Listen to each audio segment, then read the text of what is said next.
हे everyone, welcome और welcome back to Raksha unplugged. कैसे हैं आप लोग? तो आज हम बात करने वाले हैं पारस ठकराल के बारे में।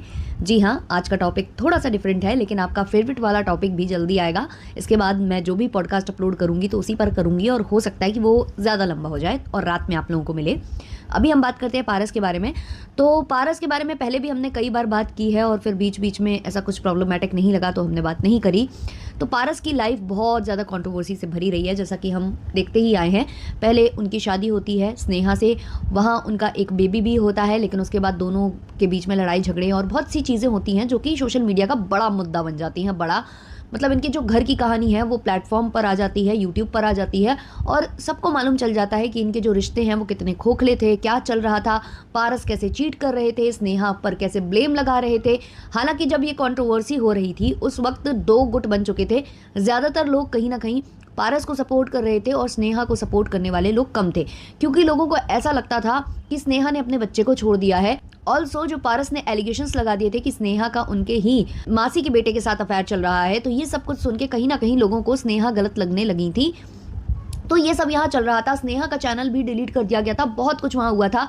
वहीं स्नेहा ने एलिगेशंस लगाए थे पारस पर कि पारस का अफेयर चल रहा है। एक लड़की का नाम लिया जाता था जिसका नाम वैशाली बताया जाता है। तो इस तरीके से बहुत लंबा ये झगड़ा चला था। चैनल डिलीट हुआ, नया चैनल स्नेहा ने बनाया, स्नेहा ने बहुत सारी बातें रखी। इसके अलावा कुछ रिकॉर्डिंग्स भी सामने आई थी जो कि पारस और एक सचिन नाम के लड़के के बीच में थी, और जिस लड़की का नाम बीच में आ रहा था वो सचिन की भी गर्लफ्रेंड थी।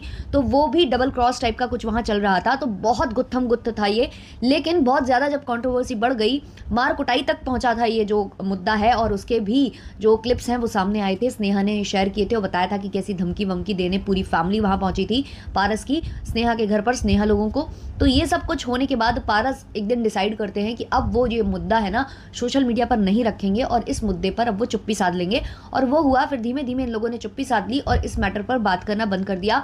पारस के बहुत सारे व्लॉग्स ऐसे थे जिसमें वो और उनकी वाइफ यानी कि एक्स वाइफ स्नेहा, उनके साथ उनके बहुत सारे वीडियोस थे जिसको पारस ने डिलीट नहीं किया था, उनके चैनल पर ही अवेलेबल थे। लेकिन बीच में पारस ने काफ़ी लंबा गैप लिया था। बताया जा रहा था कि उनको फाइनेंशियल क्राइसिस भी आए हैं। बच्चे को पारस ने रखा था जिसके लिए अच्छी खासी एलिमनी उनको देनी पड़ी थी अपनी एक्स वाइफ को, जिसकी वजह से भी कहीं ना कहीं फाइनेंशियल क्राइसिस उनको आए थे। उन्होंने कोशिश की व्लॉग्स वगैरह दोबारा से स्टार्ट करने की, बट वो जो है ना व्यूज़ उस रीच तक नहीं जा रहे थे जो एक टाइम पर जाया करते थे। फिर होता क्या है कि पारस शादी कर लेते हैं इसी लड़की से जिसका नाम आ रहा था उस पूरे मुद्दे में, जिसका नाम वैशाली बताया जा रहा था। हालांकि पारस ने यहाँ अपनी नई वाइफ का नाम हाइड करने की कोशिश की, उनको पिन्नू कहकर उन्होंने बोलना स्टार्ट किया, और काफ़ी जो कहते हैं ना कि पारस ने बहुत कुछ छुपाने की कोशिश की थी यहाँ पर, जिस वजह से उन्होंने लंबा गैप लिया व्लॉगिंग से। लेकिन जब वो व्लॉगिंग में वापस आए, तो जब उन्होंने शादी करने का डिसाइड कर लिया, सब कुछ करने का डिसाइड कर लिया, तो हुआ क्या कि तब उन्होंने जाकर वो पुराने जो भी वीडियोज़ थे उनकी एक्स वाइफ के साथ वो सारे उन्होंने प्राइवेट किए, और अब उन्होंने नई जर्नी अपनी जो है स्टार्ट यहाँ करनी स्टार्ट की। यहाँ पर भी पारस ने काफ़ी सारे झूठ बोले थे, जैसे कि उनकी अरेंज मैरिज हो रही है। ऑल्सो लड़की जो है बहुत सीधी सादी है, उसका ना तो कोई फेसबुक अकाउंट है ना ही कोई इंस्टा अकाउंट है। बहुत सारी बातें यहाँ पर पारस ने की थी, लेकिन सारे के सारे जो झूठ हैं वो धीमे धीमे पकड़े जाने लगे। पहले तो वो वीडियो सामने आ जाता है जहाँ पारस इसी लड़की के साथ घूमते नजर आ रहे हैं, और इस लड़की का नाम वही वैशाली बताया जा रहा था। उसके अलावा बहुत सारी बातें सामने आई कि सौरभ जोशी के व्लॉग में भी इनकी जो वाइफ है नई वाली वो दिखाई दे जाती है, जो कि तब का व्लॉग है जब पारस अपनी एक्स वाइफ के साथ अच्छा खासा बॉन्ड शेयर कर रहे थे, उनकी सिस्टर की शादी हो रही थी। तो बहुत सारे जो पोल हैं वो कहीं ना कहीं पारस की खुल गई थी। और यही नहीं, जो उनकी वाइफ के जो वो बोलते थे कि वो ऐसे कपड़े नहीं पहनती या वो सोशल मीडिया पर नहीं है, वो सब पोल पट्टी खुल गई थी। वो हर तरह के कपड़े भी पहनती थी और वो सोशल मीडिया पर भी थी। उनके पुराने अकाउंट्स भी ढूंढ निकाले थे जो हमारे यूट्यूब के जासूस हैं, सब ने सब कुछ इनको जो है सामने लाकर धड़ाम इनके सामने रख दिया था। तब इनकी जो मॉम है उन्होंने स्वीकार भी कर लिया था कि हाँ था, सब कुछ था, लेकिन अब क्या, अगर मेरा बच्चा आगे बढ़ रहा है तो अब क्या। तो यानी कि ये जो झूठ चलता है ना सोशल मीडिया पर कि भाई लोगों को लगता है कि एक टाइम के साथ लोग भूल जाते हैं, माफ़ कर देते हैं, और वो हुआ भी। कहीं ना कहीं पारस के लिए जो है ऑडियंस ने ये चीज़ें भुला दी। हालांकि कुछ लोग हैं जो लगातार कमेंट भी करते रहे, लेकिन लोगों ने मूव ऑन करना इसको सही समझा, क्योंकि किसी मुद्दे को पकड़ने का कोई मतलब नहीं है। जब वो अपनी लाइफ में मूव ऑन कर गए हैं, उनकी एक्स वाइफ मूव ऑन कर गई हैं, तो उससे किसी और को प्रॉब्लम नहीं होनी चाहिए। लेकिन फिर भी उनकी एक्स वाइफ ने हिंट्स दे दी थी कि भाई जो बातें थी वो सच थी। और उसके बाद कहीं ना कहीं जो ऑडियंस उनकी एक्स वाइफ को हेट कर रही थी, वो धीमे धीमे उनको पसंद करना भी उन्होंने स्टार्ट कर दिया कि हाँ भाई ये सच बोल रही थी, ये लेडी सही थी, लेकिन ये बंदा गलत था। अब क्या हुआ था कि पारस ने शादी के बाद एक बात कही थी कि वो जल्द ही बेबी प्लान नहीं करना चाहते। ये उन्होंने अपने ही व्लॉग में बैठकर बोला था कि वो जल्दी बेबी प्लान नहीं करना चाहते क्योंकि उनका खुद का बच्चा है, पहले उसके साथ वो सेटल डाउन होना चाहते हैं, अपनी लाइफ में सेटल होना चाहते हैं, वो अपना बैंक बैलेंस बनाना चाहते हैं। बहुत सारे उन्होंने तर्क दिए थे कि अभी वो इस वजह से मूव ऑन नहीं करेंगे और जल्दी वो बेबी प्लान नहीं करेंगे।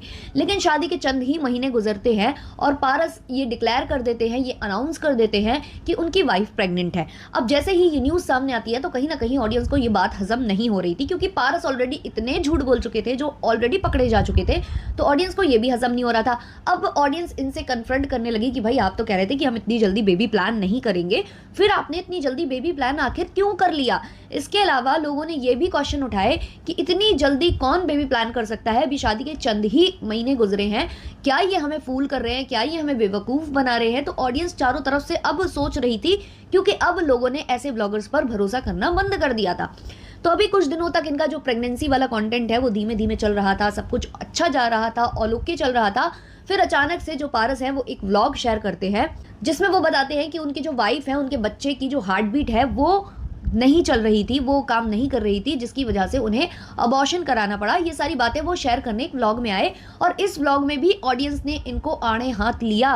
बहुत सारे क्वेश्चंस ऑडियंस के पास थे, ऑडियंस लगातार इनको जो है पूछ रही थी कि ये कैसे हुआ, ऐसे कैसे हो गया, आप झूठ बोल रहे थे, आपने प्रेगनेंसी ही फेक की थी, आप ये जो भी कर रहे हो फेक कर रहे हो, व्यूज़ के लिए कर रहे हो।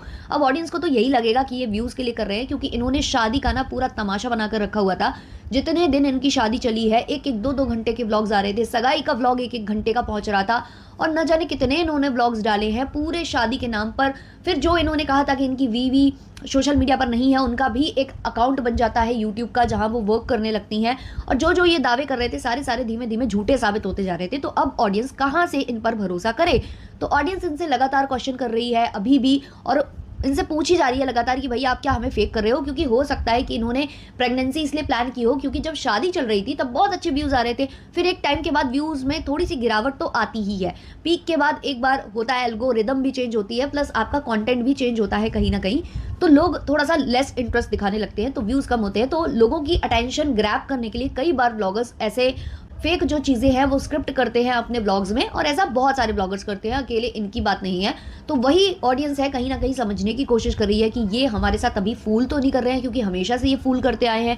ऑल्सो जिस व्लॉग में पारस ने ये चीज़ अनाउंस की है, जिसमें उन्होंने बताया है कि उनकी वाइफ का मिसकैरेज हुआ है, उस व्लॉग में वो मामा अर्थ का एडवर्टीजमेंट कर रहे थे। सबसे बड़ी बात तो ये है कि आप कोई सैड न्यूज़ सुनाने आए हो तो आपकी वैसी कहते हैं ना कि स्थिति नहीं होती है कि आप उसमें प्रमोशन भी कर रहे हो, सब कुछ कर रहे हो। हाँ, हम मानते हैं कि डेट दी गई होगी, टाइम दिया गया होगा कि इस दिन प्रमोशन होना ज़रूरी है, तो भाई फिर इस दिन प्रमोशन ही कर लेना था।